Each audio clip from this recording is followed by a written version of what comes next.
on se protège ici, on va encercler ici. C'est ce que ça veut dire Kankan.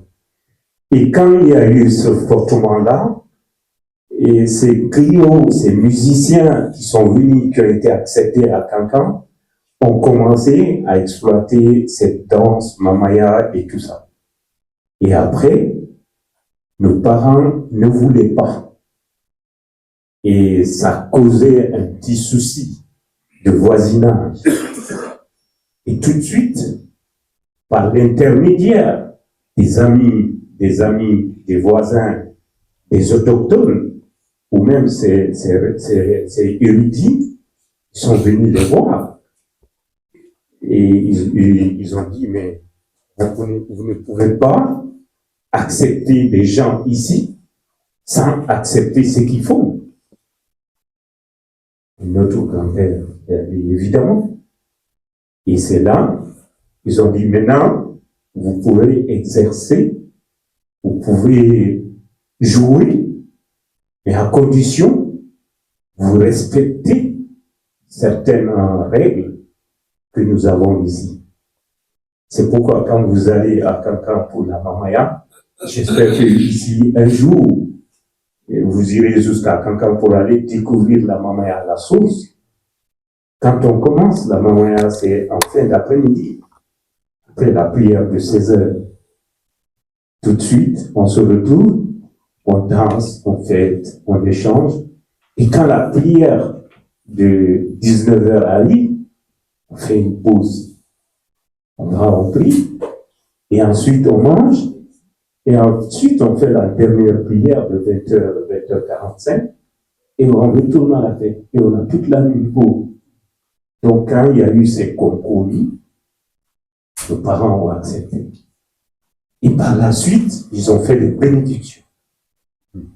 Ils ont accompagné cette mamaya-là, qui est devenue aujourd'hui Sikélé, de Kankan à Paris jusqu'à Grenoble. Ça illustre ce parcours-là.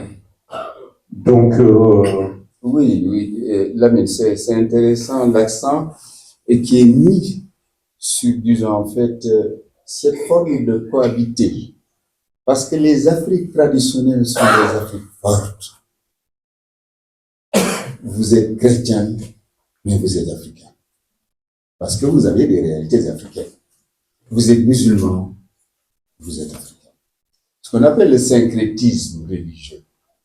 Le fait d'accepter l'autre qui arrive chez toi avec une perception spirituelle et que vous l'accompagnez ou qu'il vous accompagne, je trouve ça extraordinaire. Je connais Kankan. J'ai travaillé, j'ai fait des recherches sur le Milo, etc. Mais à chaque fois que je vois des gens qui dansent, et soudain qui s'arrêtent parce que simplement, il y a le musulman qui fait l'appel à la prière. Donc, ces Afriques traditionnelles sont des Afriques tolérantes. Ce sont des Afriques aussi avec la capacité de dire, d'accord, on vous accepte, mais acceptez ce que nous sommes. Lamine, merci, mais les classes d'âge, les serrés sont organisées comment? Parce que c'est pas quelque chose qui est spécifique à la Guinée. Dans toute l'Afrique, il y a des sociétés d'âge. Si vous venez au Sénégal, il y a les représentants du bois sacré, Sané qui est de la Casamance en sait quelque chose, mon frère Gabriel Batio qui est ici aussi en sait quelque chose. Mais ce qui est intéressant dans la mamaya, chez les Sérés, c'est comment est formulée la classification, de quel âge à quel âge?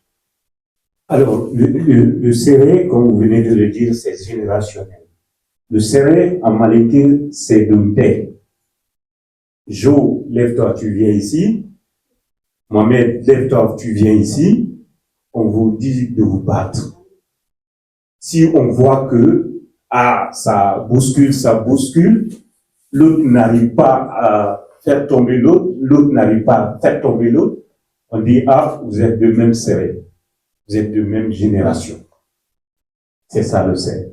Et si Joe arrive à faire terrasser Mohamed, il le fait terrasser, on dit, ah, Joe, il est plus âgé, donc il n'est pas le même serré de Mohamed. Donc, applaudissez, Jules. Applaudissez. Applaudissez.